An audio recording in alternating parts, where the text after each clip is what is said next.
Hola a todos.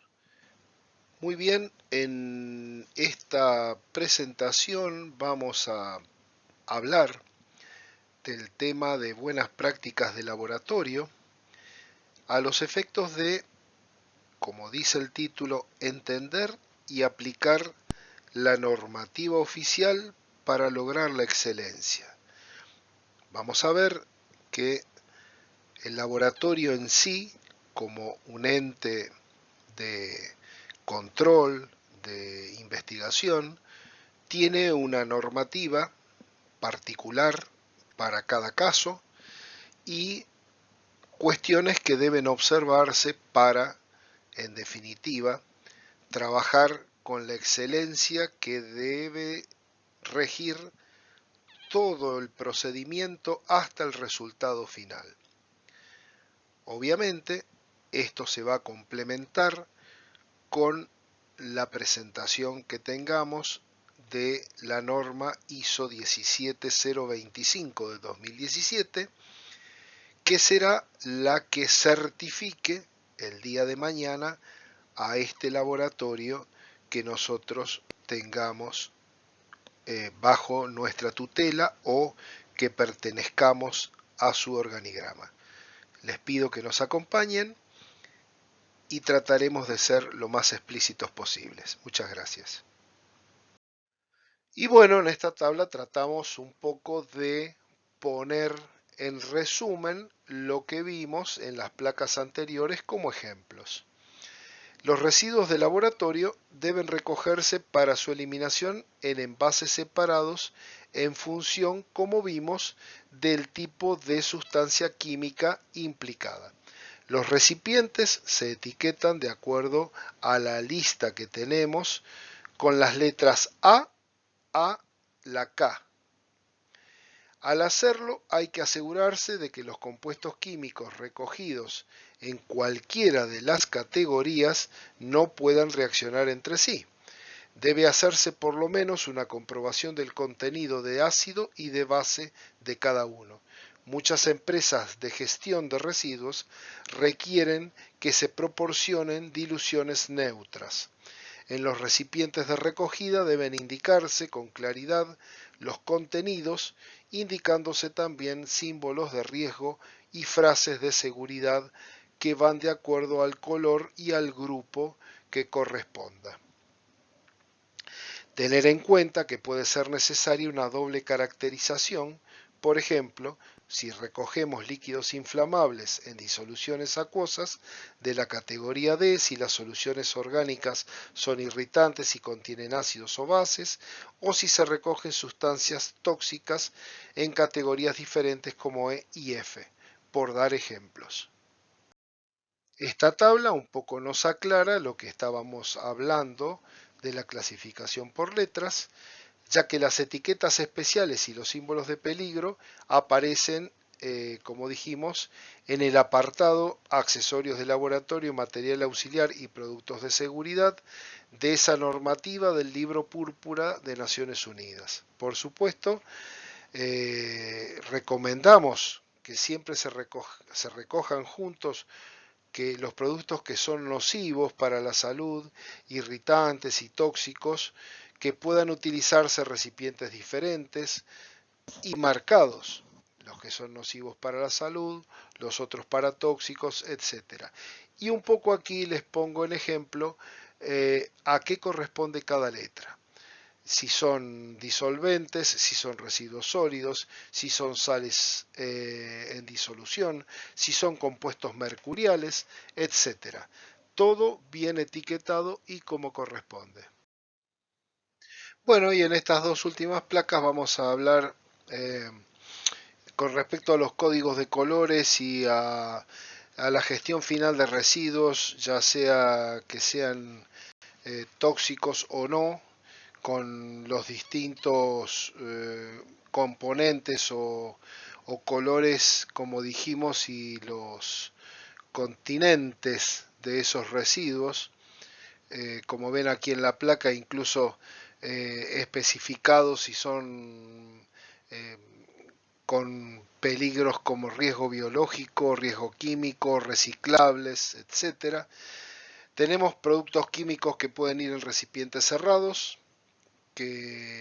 con lo cual debemos recoger, eliminar y tratar solo en casos excepcionales, aplicar principio de riesgo mínimo para seguridad personal, los químicos en cantidades sueltas, si son inflamables, oxidantes o reaccionan con el agua, hay que evitar reacciones incontroladas y envasar en forma individual en bolsas o envases de plástico que son adecuados para ese fin, antes de ser colocados en sus recipientes de recogida final.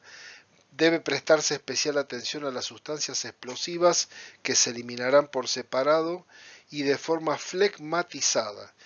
Forma flegmatizada es el estado de una materia explosiva a la que se agrega una sustancia o flegmatizador que mejora la seguridad durante el transporte o la manipulación. Como resultado, tendremos una sustancia inerte o insensible al calor, al choque, al impacto, a la percusión y a la fricción. Los recipientes para disolventes orgánicos, para poder eliminar los residuos de laboratorio de forma profesional, correcta y evitar interferencias, se utilizarán en la recogida de residuos, sobre todo los recipientes, como vemos aquí en la imagen, que resistan a productos químicos, sean irrompibles, tengan un cierre estanco, sobre todo gases y líquidos, tengan permiso de transporte de Naciones Unidas y van a ser transportados sobre todo por carreteras públicas, que sean los recipientes colocados en sitios ventilados, deben estar cerrados para evitar evaporaciones y seleccionar recipientes de un tamaño que impida conservar los residuos demasiado tiempo en un lugar de almacenamiento. Por otro lado, reducir también el mínimo el riesgo de fugas y sobre todo estar bien etiquetado. Y en esta última imagen, entonces, debemos, de ser posible, almacenar en envases que sean, o continentes, que sean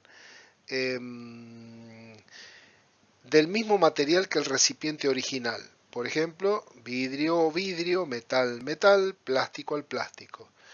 Los residuos tenemos, como vemos en esta clasificación, residuos sólidos urbanos, residuos sanitarios asimilables a urbanos, residuos sanitarios especiales o residuos peligrosos, y los químicos y de otra índole. Los biosanitarios, que son asimilables o urbanos, son los residuos hospitalarios, por lo general, quirúrgicos, material desechable en contacto con fluidos corporales, etc.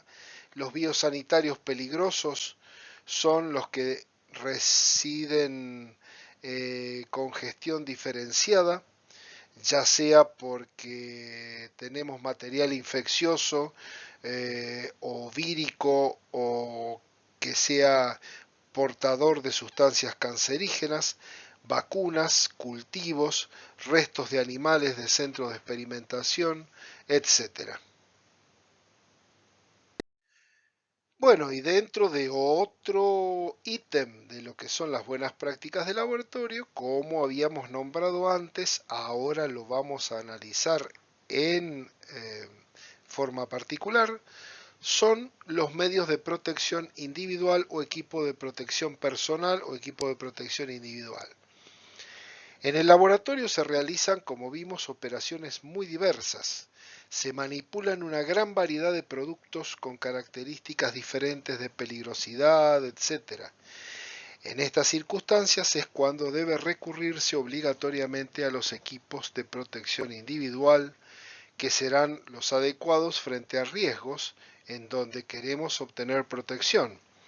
Por eso es importante consultar la ficha de seguridad de datos para saber cuál es el equipo de protección personal o individual a utilizar con las distintas etiquetas de los envases para tomar precauciones especiales.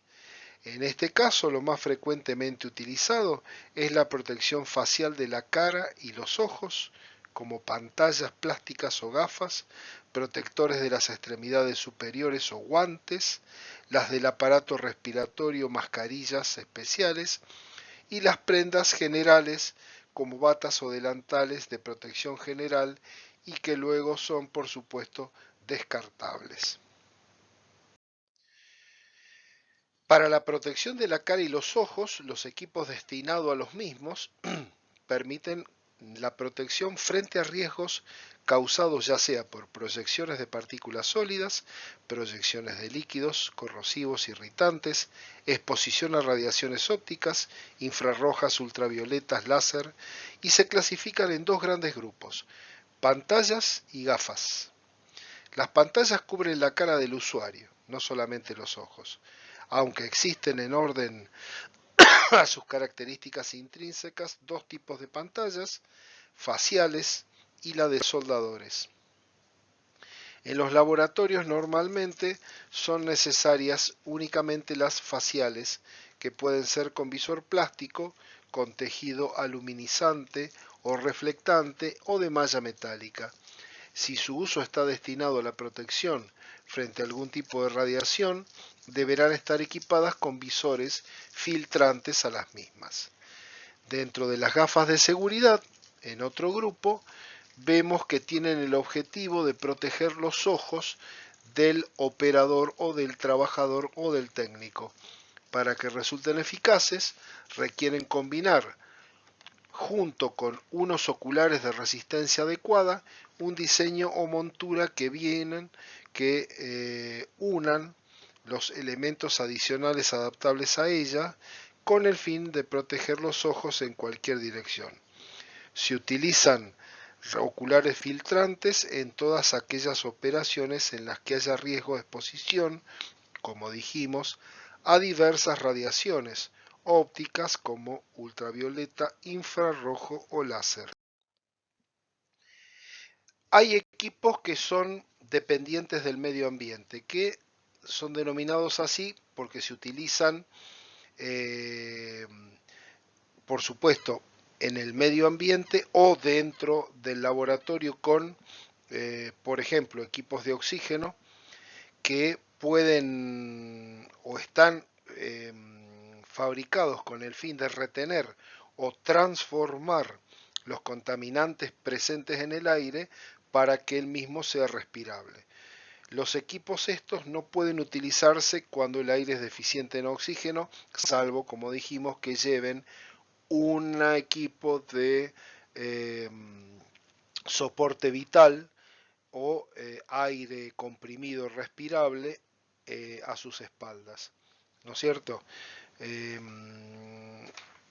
Presentan dos partes claramente diferenciadas como el adaptador facial y los filtros o el filtro correspondiente. El adaptador facial tendrá la misión de crear un espacio herméticamente cerrado alrededor de las vías respiratorias, de tal forma que el único acceso sea a través del filtro. Están la máscara, la mascarilla y la boquilla. La máscara cubre la boca, nariz y ojos. Se utiliza cuando los contaminantes son irritantes. La mascarilla cubre la nariz y la boca exclusivamente. Y la boquilla ofrecerá una conexión entre la boca y el filtro o la boca con un sistema de respiración auxiliar.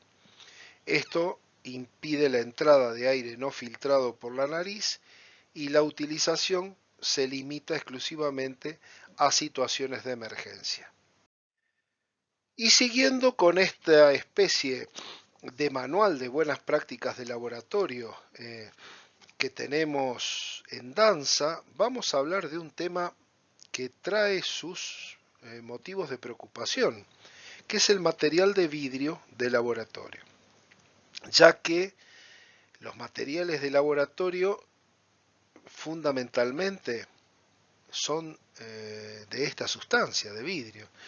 Es, yo diría, un elemento primordial y tiene sus ventajas, cual ser que es manejable, tiene un carácter inerte, transparente, resistente al calor, con posibilidad de diseñar fracciones a la medida, pero por otro lado, la gran desventaja que tiene el día de hoy el material de vidrio es la fragilidad.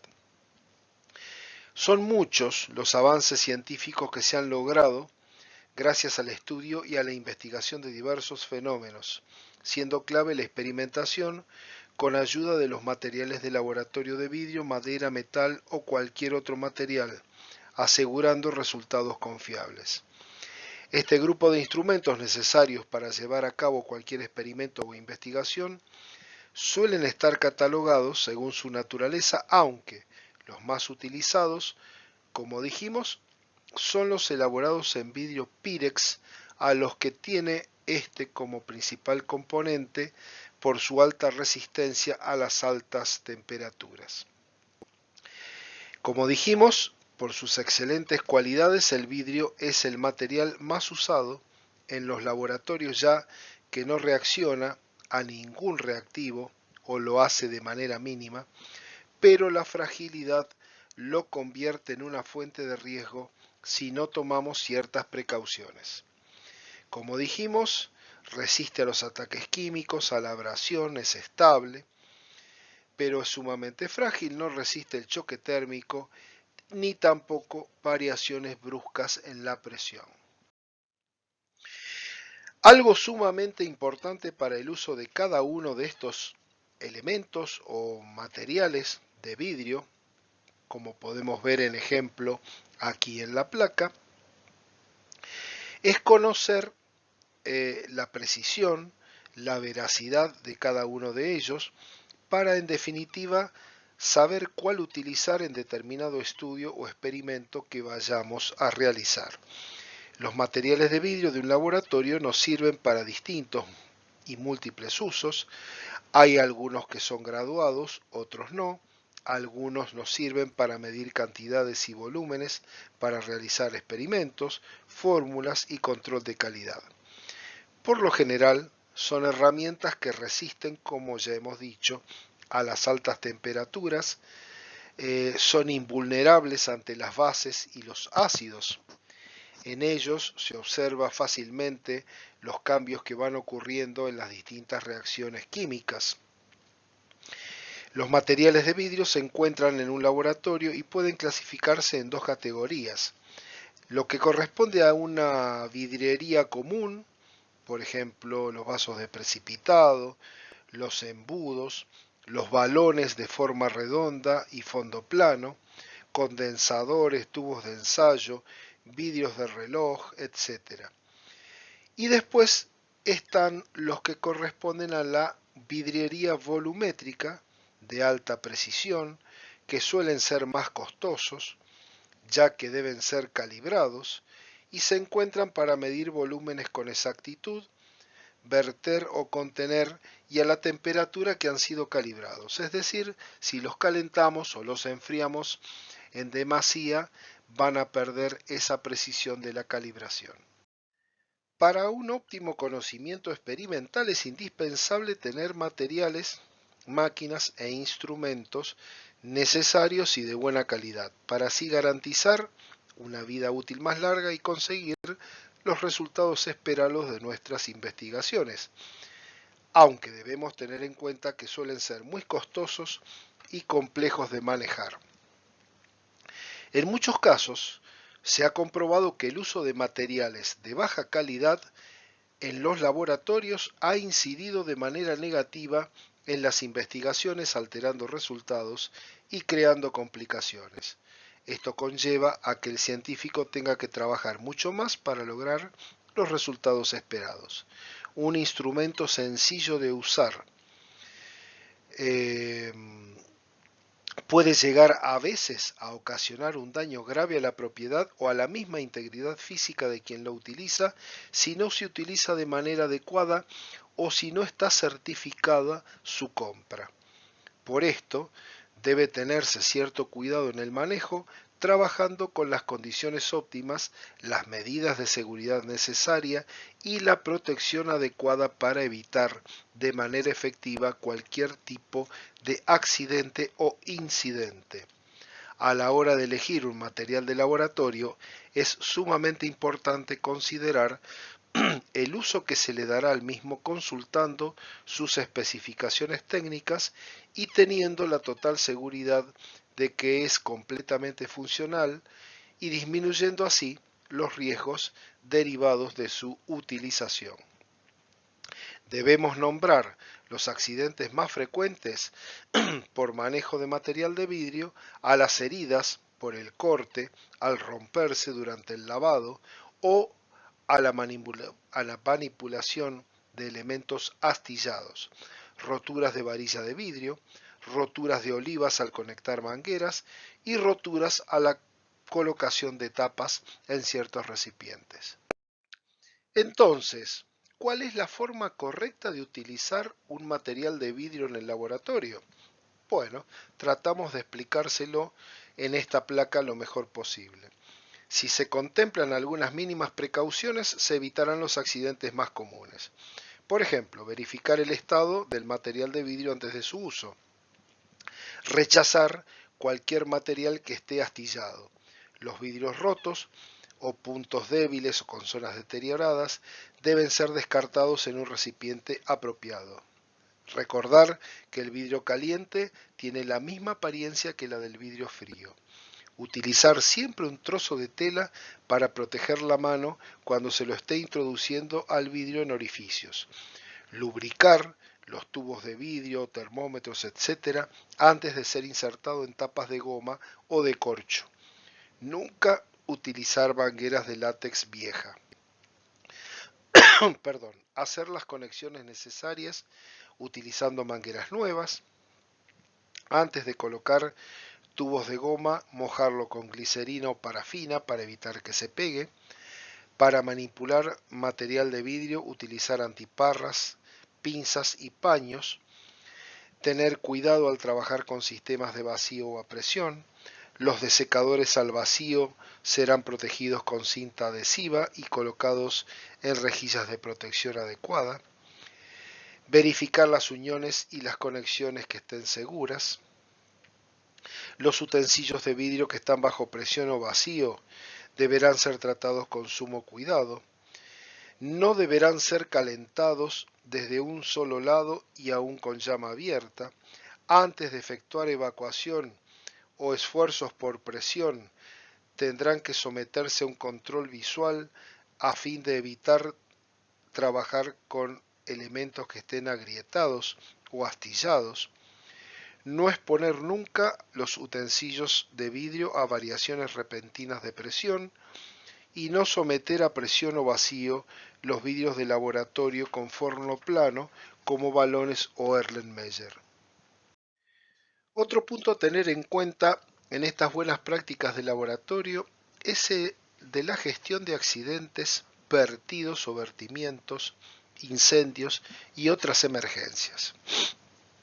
En los laboratorios, como vemos en esta imagen claramente, existen muchos riesgos que pueden provocar accidentes, caídas, cortes, quemaduras térmicas o químicas, intoxicaciones, incendios y enfermedades profesionales, derivadas de la exposición continua a contaminantes químicos, físicos o biológicos. Por ello, trabajar de forma segura es responsabilidad de todos, como dijimos, desde el director del laboratorio hasta el último de los becarios y técnicos, incluidos el personal de maestranza y mantenimiento. Es imprescindible la participación de todos como un equipo para conseguir un buen nivel de seguridad y de salud. Volvemos a insistir en lo que hablábamos en las primeras placas de esta presentación. Existe un sinnúmero de eventualidades, casualidades y causalidades que provocan accidentes, muchos de ellos obviamente de gravedad. Por eso, no fumar ni comer dentro del laboratorio. No debe trabajar una persona sola. En el caso de realizarlo fuera de hora u operaciones de alto riesgo, debe siempre tener alguien con él como acompañante. Cuando se realicen operaciones con riesgo, las personas que no intervengan deben estar informadas de las mismas. La ventilación general del laboratorio se debe comprobar con frecuencia. También debe hacerse una revisión periódica de la instalación de gases. Esta se debe ajustar al máximo a las necesidades del laboratorio. Los reactivos almacenados deben preservarse del sol, no guardarse en lugares altos, cuidar el etiquetado y mantenerse en las cantidades imprescindibles para su uso dentro del local. No utilizar refrigeradores domésticos en el caso que no hayan sido modificados para reducir riesgo de chispas. Regular la eliminación de residuos. No eliminar por el desagüe productos como los que reaccionan violentamente con agua, tóxicos, estilentes, lacrimógenos, cancerígenos. Utilizar equipos de protección individual de acuerdo al trabajo y riesgo. Al finalizar una tarea, recoger materiales reactivos y equipos. En la mesa de trabajo no debe haber más de lo que se vaya a utilizar en ese momento.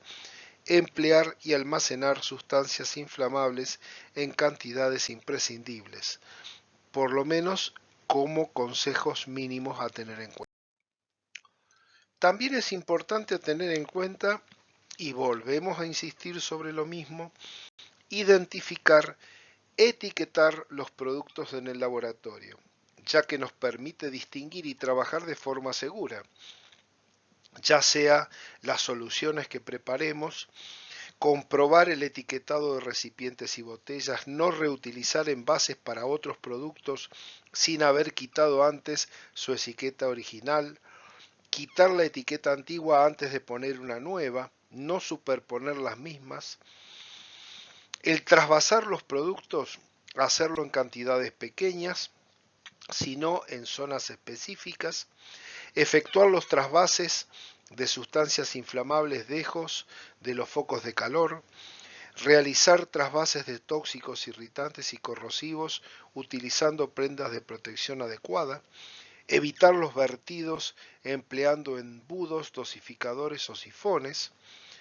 por ejemplo, conocer reactividad de las reacciones químicas peligrosas, los productos empleados, asegurarse de disponer el material necesario e instalar montajes experimentales en vitrinas cerradas, entre otras recomendaciones, ayudarán a evitar accidentes muchas veces mortales. En caso de accidentes debe activarse el sistema de emergencia llamado PAS, PAS, proteger, avisar y socorrer. Al comunicar con los servicios de emergencia, deben darse mensajes precisos sobre el lugar donde ocurrió el accidente, el tipo de accidente, intoxicación, quemadura térmica, quemadura química, herida, número de afectados, estado aparente de los mismos, no colgar la comunicación antes que el interlocutor lo haya autorizado, ya que se pueden necesitar otras informaciones complementarias, y además disponer de una persona del laboratorio que reciba y acompañe los servicios de socorro con el fin de guiarlos rápidamente hacia el lugar del accidente o incidente. Como hemos visto hasta acá, son muchos tipos de accidentes laborales que se pueden dar en un laboratorio: salpicaduras en los ojos, en la piel, mareos, electrocución, quemaduras, intoxicaciones digestivas. Ahora bien, trataremos de ver cómo actuamos en el caso de cada uno de ellos.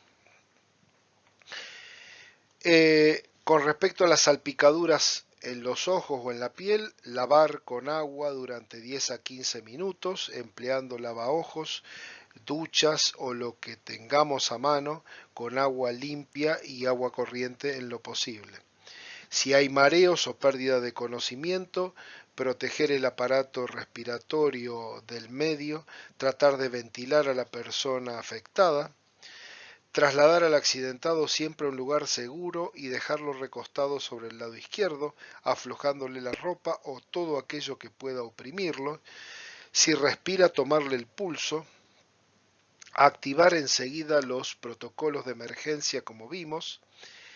En el caso de electrocuciones, tenemos que tener en cuenta no tocar la persona que esté aferrada al cable o al equipo sino que hay que tratar primero de cortar la alimentación eléctrica, luego retirar al accidentado, proceder a una reanimación cardiorrespiratoria si es que tenemos conocimiento de ello, no suministrar alimentos, bebidas ni productos para activar la respiración.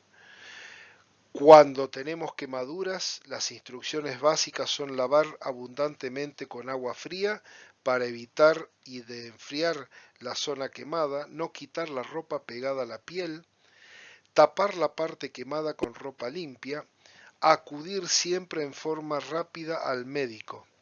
La superficie puede ser a lo mejor pequeña, no aplicar pomada, grasa ni desinfectante en la piel, tratar de enfriar la zona quemada pero no a la persona, la cual debe ser cuidada y abrigada en el caso que esté en un ambiente frío, no romper las ampollas y fundamentalmente no dejar solo a la persona que se ha accidentado. En el caso que tengamos una intoxicación digestiva, se actuará en función del tóxico ingerido, debe estar encaminado a la acción de neutralizar el tóxico y evitar la absorción por el organismo, y finalmente o en paralelo tratar los síntomas causados por el tóxico. Como dijimos, es importante la atención médica rápida y el traslado del accidentado. En estos casos de intoxicaciones digestivas, evitar provocar el vómito cuando el paciente está en convulsión o está inconsciente, ya que puede respirar su mismo vómito y morir. En el caso de absorciones de tóxico, debemos dar carbón activado o agua de albúmina, y en el caso de pequeñas ingestiones de ácido, es conveniente beber soluciones de bicarbonato, mientras podemos preparar refrescos de cola para dar en el caso de que el paciente haya ingerido sustancias alcalinas. Por situaciones personales de experiencia personal en laboratorios, les puedo decir que lo más terrible que puede pasar es un incendio, por lo cual hay que dar la alarma en forma inmediata, apagar los fuegos pequeños tapándolos pero sin utilizar agua. Escoger adecuadamente los tipos de extintores, recordando el modo de empleo y la duración de las cargas. Si se prende fuego la ropa, utilizar ducha o mantas de seguridad. Y si se evacúa el laboratorio, cerrar las puertas al salir. En un lugar bien visible deben colocarse toda información necesaria para actuaciones en casos de accidentes, emergencias, matafuegos, qué hacer, a quién avisar, números de teléfono, tanto internos como externos, servicios de emergencia, prevención, mantenimiento, ambulancias, bomberos, dirección de la empresa del laboratorio, todos los datos que puedan ser de interés en caso de accidentes o incidentes no hacen daño, o sea, acá lo que abunda no daña. Hay que tratar de poner en todos lados visible toda la orientación y la información que haga falta y practicar además este tipo de cuestiones. Así como en un buque se practica siempre la situación de emergencia y cómo abandonar el buque, bueno, en este caso hay que poner también en funcionamiento los planes de emergencia potenciales que tengamos con respecto a todos los tipos de accidente. En el laboratorio también los trasvases son las actividades que más accidentes pueden generar, vertidos o vertimientos. Pueden ocurrir proyecciones, salpicaduras, contactos térmicos, intoxicaciones, quemaduras, etc.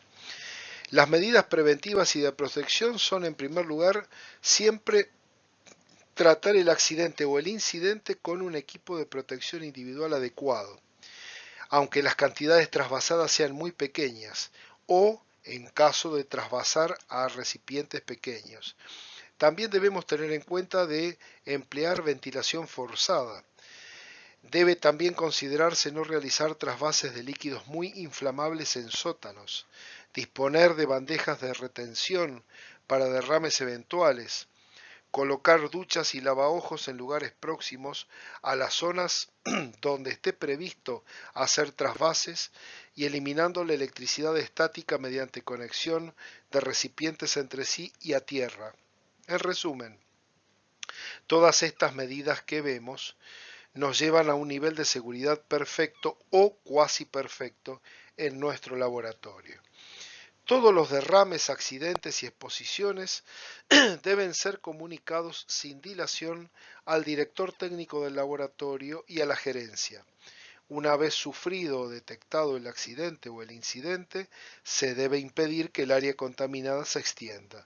Se dará aviso al personal, se solicitará ayuda en el caso que tengamos ropa expuesta. El laboratorista no debe retirarse del área y debe desechar apropiadamente guantes y ropas contaminadas. Aplicar sobre el líquido toallas especiales de papel para que el líquido se absorba por capilaridad o, como vemos en la imagen, sustancias que ya vienen especiales en sus recipientes acordes. Cuando esto esté ya comprometido, es decir, que ya el líquido esté por capilaridad retenido, se deben desechar todas estas cuestiones en los recipientes acordes o en bolsas rojas, si el material es tóxico o biológico. Una vez reducido el derrame, usar un segundo par de guantes, aplicar hipoclorito de sodio al 6% o sustancias similares. Paralelamente les dejo esta placa que también me resulta interesante. ¿Qué hablamos cuando hablamos sobre matriz de riesgos? La matriz de riesgos es una herramienta de gestión que nos va a permitir determinar en forma objetiva cuáles son los riesgos relevantes para la seguridad y la salud de los trabajadores que enfrenta cualquier organización, sea laboratorio de cualquier tipo en este caso. Su llenado es simple y requiere del análisis de las tareas que desarrollan los trabajadores. ¿Y para qué nos sirve? Nos sirve para analizar niveles de riesgo presentes en los trabajos y comparar por nivel de riesgo las diferentes tareas conforme tengamos luego acciones concretas para disminuir los mismos y estimar el impacto que estas acciones tendrán sobre el nivel de riesgo laboral. Cuando la usamos, se debe utilizar cada vez que se implementa una nueva tarea, cada vez que se cambia un procedimiento y por lo menos una vez al año como parte de la gestión de seguridad para asegurarnos que no ha habido cambios en el nivel de protección de los trabajadores o en este caso del personal de laboratorio. Referente a los informes de resultados y todos aquellos documentos escritos e impresos en papel que vayan a salir del laboratorio se deben proteger de la contaminación mientras se encuentran dentro del laboratorio. Por eso, la realización de la limpieza y la desinfección de la superficie, de los elementos y de los equipos de trabajo al final de cada procedimiento y al final de la jornada laboral debe realizarse de acuerdo al procedimiento escrito de limpieza y desinfección. Todas las superficies deben ser limpias y deben desinfectarse con paños humedecidos con un material que sea de mínima liberación de partículas. No debe permitirse el uso de ceras, de escobas ni de aspiradoras que lo que hagan sea diseminar partículas en el polvo. Dentro de las buenas prácticas de laboratorio, finalmente nos queda hablar de lo que son las incompatibilidades químicas, ya que, como todo en la vida, algunos productos químicos, además de acarrear riesgos por sí mismos, son capaces de dar lugar a reacciones peligrosas en contacto con otros. Materiales incompatibles químicamente, ¿cuáles son? Aquellos que al ponerse en contacto entre sí o con otro similar, sufren una reacción química descontrolada que puede resultar en emisión de gases tóxicos corrosivos, inflamables, formación de líquidos corrosivos, reacciones explosivas, reacciones exotérmicas, incendio, deterioro en contenedores, fugas, derrames, etc. La prevención de mezclas de productos químicos incompatibles requiere, como habíamos visto anteriormente, el análisis de los siguientes aspectos: sustancias que se puedan combinar en forma inadvertida, incluyendo composiciones o concentraciones, cantidades específicas de sustancias existentes, la temperatura de almacenamiento, confinamiento, la atmósfera, el máximo tiempo al que los materiales podrán estar en contacto, para prever posibles escenarios donde podría ocurrir una potencial contaminación o combinación accidental de materiales incompatibles. Para evaluar potenciales mezclas peligrosas, deberemos investigar la combinación o no de materiales que podrán coexistir en la zona de análisis, como por ejemplo podamos ver aquí combustibles, inflamables, ácidos, álcalis, oxidantes, solventes, reductores, otros insumos y ausencia de estanqueidad de válvulas de bloqueo o regulación. Cuando hablamos de riesgos de agentes físicos y biológicos dentro de un laboratorio, tenemos que ver que con frecuencia son considerados los mismos como ambientes de trabajo altamente especializados, pero a la vez peligrosos, donde podemos encontrar daños, lesiones e incluso la muerte. El trabajo en un laboratorio implica, como dijimos, múltiples riesgos para la salud. Por ejemplo, exposición a agentes biológicos, a sustancias químicas o agentes físicos. Además, tenemos que sumar factores de riesgo como son la conducta humana, la falta de organización, llamados riesgos psicosociales, que se determinan en gran medida por el conocimiento o desconocimiento de su función, malos hábitos y actitudes personales. La evaluación de los riesgos son procesos que nos permiten la selección apropiada de prácticas de laboratorio, equipos seguros y guías que puedan prevenir accidentes dentro de diferentes áreas laborales. Esta evaluación se debe realizar con personas responsables de trabajo en un laboratorio y debe tenerse presente que salvaguardar la seguridad y la salud de los demás miembros es de una extrema importancia. Como dijimos, hay riesgos físicos, químicos, biológicos y los dependientes de los factores humanos. Entre los físicos podemos ver calor, electricidad, radiaciones, objetos sin movimiento, traumatismos, condiciones ambientales de trabajo, entre otros, que son agentes físicos ante los cuales todos los trabajadores están expuestos. Esta placa un poco nos muestra un ejemplo de riesgo de agentes físicos, cuál es, por ejemplo, la radiación, que es un fenómeno inicialmente natural, según el cual determinados cuerpos emiten energía a través del espacio. Lo pueden hacer mediante emisión de ondas electromagnéticas o de partículas subatómicas. Las ondas electromagnéticas son una propagación de energía a través del espacio sin necesidad de soporte material.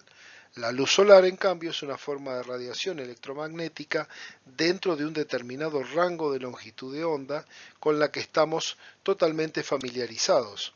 Si ordenamos las diferentes radiaciones electromagnéticas en función de la energía o de la longitud de onda, obtendremos, según nos dice esta figura, un espectro electromagnético. Una parte de este es ionizante y otra no ionizante. Dentro de los últimos, no ionizantes, encontramos ondas de radio, radiofrecuencias, microondas y radiaciones ópticas de luz visible. Dentro de la parte ionizante, que es lo más peligroso, encontramos rayos X y rayos gamma. Todo procedimiento de trabajo requiere de la consideración de estos peligros existentes, en el que se recogen las instrucciones y protocolos de actuación junto con medidas preventivas y de emergencia.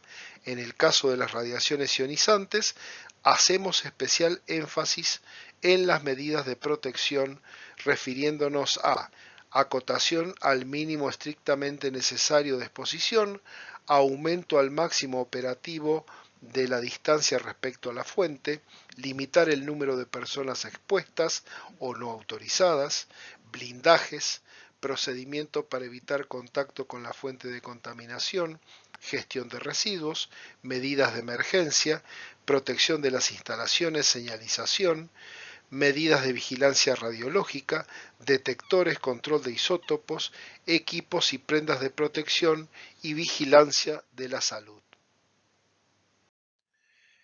Con respecto a la radiación ultravioleta, usar equipos de protección individual, gafas, pantallas faciales, guantes, cremas protectoras, aquellas personas sobre todo con pigmentación deficiente o albinos, señalizar los lugares y los momentos de uso de estas radiaciones. Como otro riesgo de agente físico tenemos las radiaciones láser. En los controles técnicos de la misma utilizan los equipos por lo general carcasas protectoras, llaves de control, obturación, señales de aviso, indicadores de emisión visible o audible. Tenemos que designar, por supuesto, responsables que manejen estos equipos. Protección personal, de acuerdo a este cuadro vemos las distintas clases que tienen las radiaciones láser y la peligrosidad que cada uno tiene.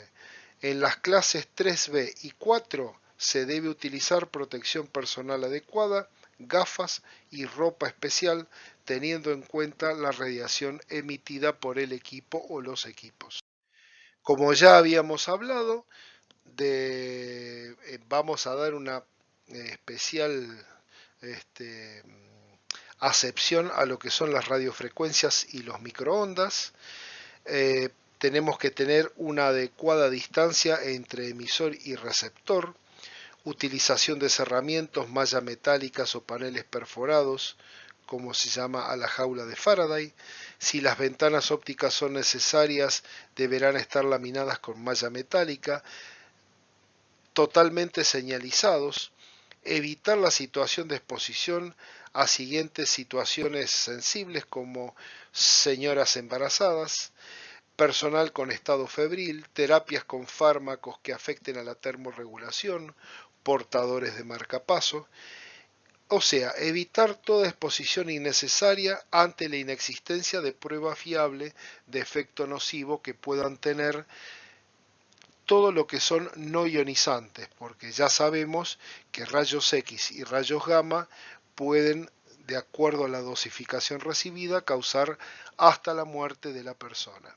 En esta placa vemos lo que son los ultrasonidos, los cuales deben ser ubicados los equipos generadores en salas que tengan baja ocupación de personas, señalar el lugar, por supuesto, incorporar pantallas protectoras, reducir el tiempo de exposición, aumentar la distancia, utilizar protección auditiva, realizar mantenimiento periódico a los equipos, una selección adecuada del equipo apropiado a la función que va a desarrollar y posibilitar en todo lo posible una automatización de los procesos que evite exposiciones humanas innecesarias.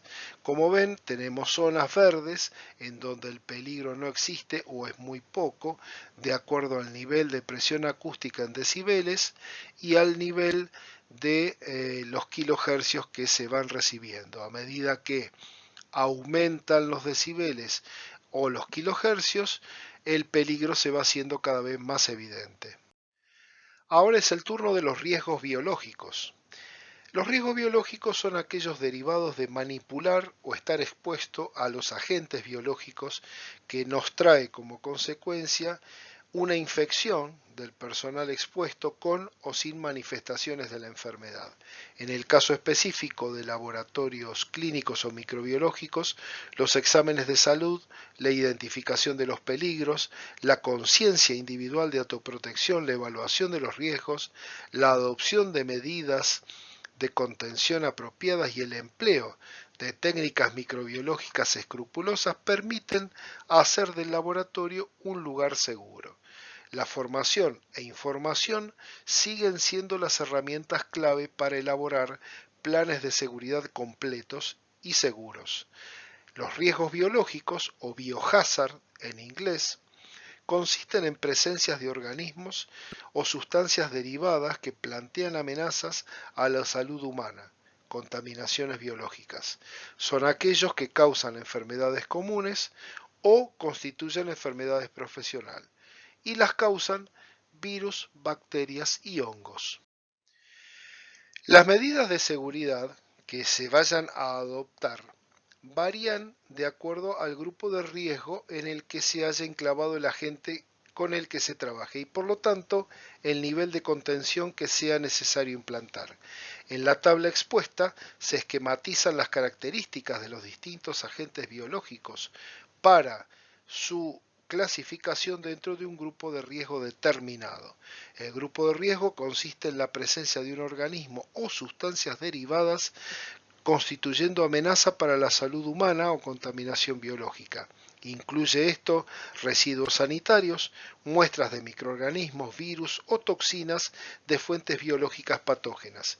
También se incluyen sustancias dañinas para animales y otros seres vivos. El término y su símbolo asociado se utilizan como advertencia de modo que las personas potencialmente expuestas a las sustancias lo sepan para tomar precauciones. Se utiliza asimismo una insignia que lleva el nombre de biohazard en inglés, como vimos en la placa anterior. Esta expresión de riesgo biológico está muy ligada al campo de prevención de riesgos laborales. Las condiciones de trabajo pueden resultar negativas si se realizan en presencia de contaminantes biológicos, tanto por el riesgo biológico que pueda presentar la actividad como por el contacto con los desechos orgánicos considerados como peligrosos. Estos contaminantes biológicos son aquellos que cuando se introducen en el cuerpo ocasionan enfermedades de tipo infeccioso o parasitario. Como vemos en esta placa, el concepto de agente biológico incluye, pero no está limitado, como dijimos, a bacterias, virus, hongos, protozoos, riquecias, clamidias, endoparásitos, productos de recombinación, cultivos celulares, etc. Además, las vías principales de penetración en nuestro organismo son cuatro. Vía respiratoria, a través de inhalación, normalmente penetran los que están en el ambiente difundidos o en suspensión, como aerosoles, gases, etc. Hoy en día muy en boga la contaminación o infección por coronavirus, COVID-19.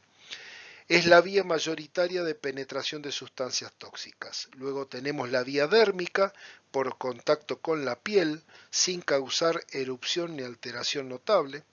La vía digestiva, a través de boca, esófago y estómago, llegando al intestino cuando existe el hábito de ingerir alimentos, bebidas o fumar en el ámbito laboral o de trabajo. Y por último, la vía parenteral por contacto con heridas que no han sido protegidas debidamente. La sustancia tóxica penetra entonces a la sangre, se difunde por todo el organismo con una rapidez que depende de la vía de entrada y de la incorporación a la sangre y a la concentración del tóxico biológico a tratar. Cuando las condiciones de trabajo ocasionan que se introduzcan en el cuerpo humano, los contaminantes biológicos conllevan un daño de forma inmediata o a largo plazo, generando intoxicaciones agudas o enfermedades profesionales crónicas a lo largo de los años. Las tres condiciones que se cumplen para favorecer la actividad de los contaminantes biológicos son presencia de nutrientes, humedad y temperatura. Los agentes biológicos se clasificarán en grupos de acuerdo al diferente índice de riesgo de infección. Para protegerse de los mismos se utilizan sistemas de protección física que imposibilitan el paso de estos agentes biológicos patógenos al organismo. Según sea la virulencia que se encuentre en nuestro puesto laboral, habrá niveles de contención distintos que correspondan a los distintos niveles de bioseguridad que deban alcanzarse para trabajar con los diferentes grupos de riesgo. Así las cosas, vemos que en esta placa tenemos que la higiene industrial clasifica los contaminantes que se puedan producir, como ya dijimos, en químicos, físicos y biológicos, entendiendo los biológicos a los microorganismos, incluyendo manipulaciones genéticas, cultivos celulares y endoparásitos. Es evidente el grado de conocimiento que sobre los contaminantes químicos y físicos se han ido acumulando a través del tiempo, pero no podemos afirmar lo mismo al hablar de los contaminantes biológicos, ya que, aunque muchos de ellos están definidos e incluidos en el cuadro de enfermedades profesionales de la Organización Mundial de la Salud, la gran variabilidad de factores que condicionan su presencia, supervivencia y actuación sobre el hombre hace difícil abordar los posibles problemas planteados por la presencia dentro del laboratorio. El hecho de que los contaminantes biológicos sean seres vivos y por tanto capaces de reproducirse, que en una misma especie bacteriana existan cepas con distinto poder patógeno, o que factores tales como temperatura y humedad ambiental condicionen su presencia, no permite establecer valores máximos permitidos generalizados y válidos para cualquiera que sea la protección planteada. Lo que sí tenemos que el CDC, que es el Centro de Control y Prevención de Enfermedades de Estados Unidos, que actúa a nivel global, categoriza varias enfermedades dentro de varios niveles de riesgo 1, que será el riesgo 1, o riesgo mínimo, a nivel 4, que indica un riesgo extremo. Y complementando lo que habíamos visto y dicho en la placa anterior, varias clases de bacterias con respecto al nivel 1 vamos a tener como bacilos, subtilis, hepatitis canina, Escherichia coli, varicela, y en este nivel las precauciones contra los materiales biopeligrosos serán guantes de látex y una cierta clase de protección facial. Los materiales contaminados deberán depositarse separadamente en receptáculos para residuos. Los procedimientos de decontaminación en este nivel son similares para la mayoría de los casos a precauciones modernas contra virus habituales, es decir, lavado de manos con jabón antibacteriano, todas las superficies expuestas del laboratorio con desinfectantes y en ambiente de laboratorio los materiales usados o para cultivo celular o cultivo de bacterias se decontaminarán en el autoclave. En el nivel 2 ya aparece hepatitis B, hepatitis C, gripe, coronavirus, enfermedad de Lyme, salmonela, HIV. Nivel 3 tenemos anthrax o carbunco, encefalitis espongiforme bovina o vaca loca, paperas, virus del Nilo, tuberculosis, tifus, antivirus, dengue. Y en el nivel 4 se ha incluido recientemente el coronavirus, SARS-CoV-2, fiebre hemorrágica argentina, virus de Marburgo, virus del ébola y otras enfermedades. Muy bien, y con esto llegamos al final de lo que son estas buenas prácticas de laboratorio o BPL. Esperamos que pese a lo acotado del tiempo el tema haya podido ser evaluado y analizado lo mejor posible y que además ustedes puedan tener una base a partir de ahora de cómo manejar el laboratorio en el cual estén trabajando o que les toque dirigir. Y desde ya les agradecemos cualquier tipo de comentario o de aporte que nos puedan hacer al respecto. Desde ya, de mi parte, muchas gracias. Los esperamos para próximas capacitaciones y les mando un saludo a la distancia. Que tengan una muy buena jornada.